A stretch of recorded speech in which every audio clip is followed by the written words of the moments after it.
Welcome back to CBS Soap Dish Recap, where we recap everything CBS soaps, both the young and the restless, and the bold and the beautiful.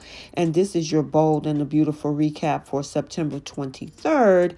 And today, Ridge actually apologizes for his past. Brooke pays Thomas a visit and confronts and provokes him. Thomas make a vow which look like Brooke is going to use to her advantage. But before we unpack all of this, take a second to make sure you're subscribed to the channel to receive all updates. And please don't forget to like and share.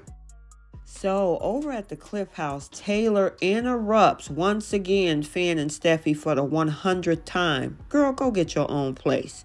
Now, after Steffi gets in another round of telling Taylor, she should get back together with Ridge, Taylor takes her to task, though, and say Brooke came by to complain about her sabotaging her marriage. Steffi was like, I did Dad a favor. He'd rather be over here than over there. So now over at the Forrester mansion, and again, they don't lock their doors on this show. Brooke walks into the Forrester mansion and eyeballs this whole knife that Thomas is using to cut an apple up for Douglas. Now, Douglas spots her and runs to her to give her a hug. And then Brooke asks Thomas if he could use something a little bit more safer to cut that fruit. Thomas was like, come on, I've been cutting this stuff this way my whole life and it's fine.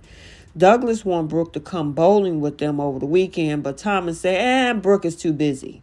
Now Douglas go off to the kitchen with Donna and Thomas asks Brooke, you want an apple? And she informed, no, we need to talk. He asked, okay, what about? Now, Brooke says, we need to talk about Douglas coming home.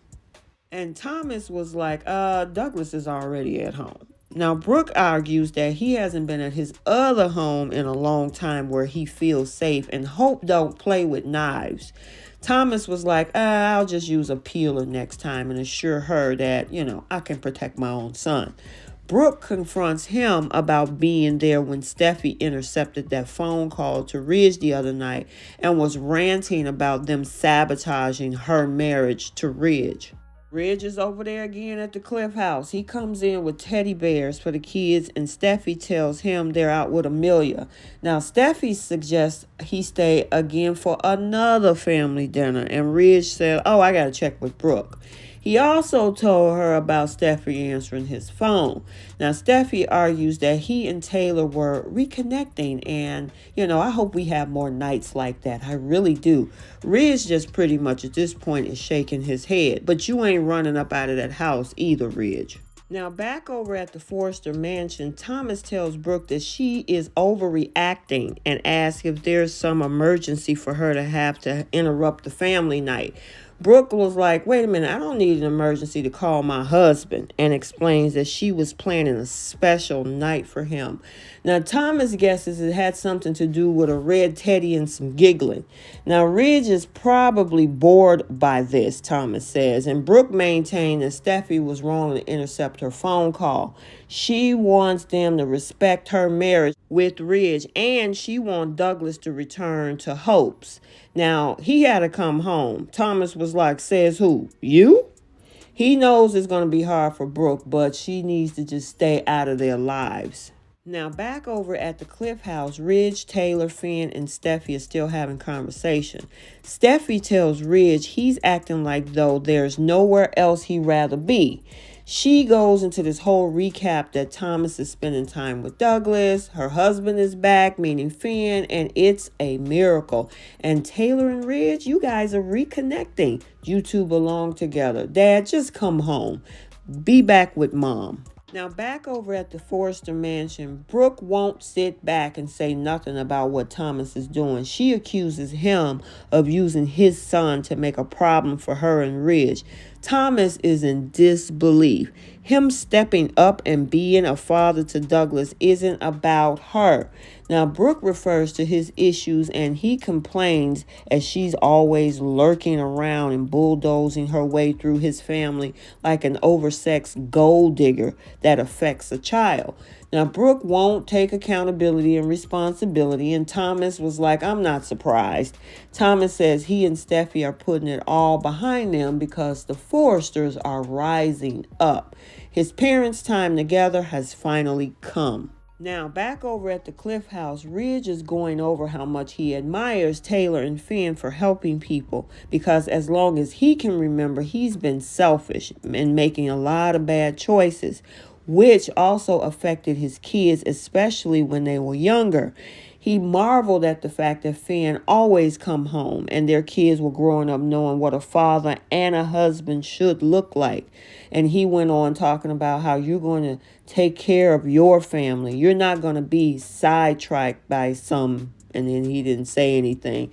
Steffi assured her father that he did the best he could. He says that doesn't compare to what she and Taylor deserves. And he says, I'm sorry.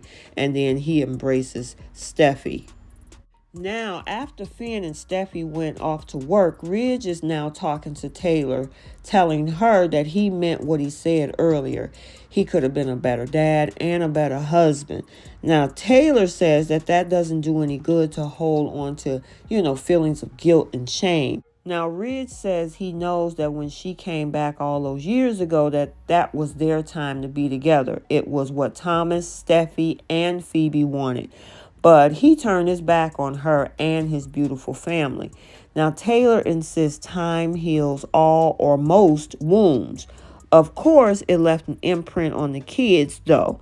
Now, it affected Thomas the most. He the one that got lost. Now, Ridge, he had these tears coming down his cheek and was saying, because of me, though.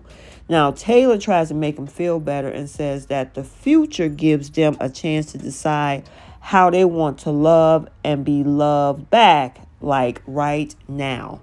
And finally, back over at the Forrester mansion, Thomas and Brooke continue their back and forth.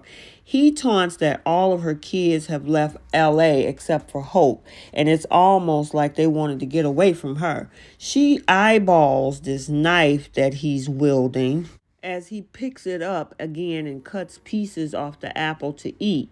Now, Brooke reminds him what he put her daughter through. I mean, is it really so surprising she's worried about Douglas being safe with him in her head? Now, Thomas don't care what she think, and as soon his father won't either. Now, Thomas says his mother is 1,000 times the woman she is, and she and Ridge are getting closer every single day. And Thomas is going on and on about Brooke's reign and how her grip over his father will come to an end. Now, Brooke, in the meantime, is eyeing this knife that he's holding up. And as he's holding these, his words was like, mark my words, Brooke, they will end. So, of course, you can tell by the look in her face, either she's scared or she's figuring out a way to use this scenario right now to her advantage. Okay, so there you have it, your bold and the beautiful recap for Friday, September 23rd, 2022.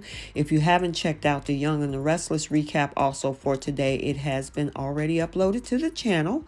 And until the next video, like, comment, and subscribe, and we will see you soon. Bye.